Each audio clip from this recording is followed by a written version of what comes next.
अस्सलामुअलैकुम नाज़रीन, आप देख रहे हैं पीसी वर्ल्ड न्यूज़। मैं हूँ रिदा सिंधु। रुख करेंगे फैसलाबाद का। हुकूमत पंजाब की हिदायत पर इंसदादे कोरोना SOPs की खिलाफ वर्जी पर जिला में एक रोज में 389 दुकानें, शॉपिंग मॉल्स और रेस्टोरेंट्स में समाजी फासला और सैनिटाइजर न होने और दुकानदारों की तरफ से फेस मास्क इस्तेमाल न करने पर सील कर दिया गया।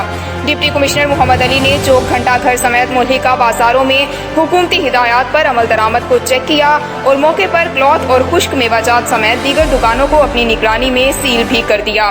SSP operation Syed Ali Raza, Pak army के अफसरान, असिस्टेंट कमिश्नर सदर Umar Maqbool, general assistant revenue Malik Rashid, civil defence officer Rana Mohammad Abbas और दीगर अफसरान भी उनके हमरा थे।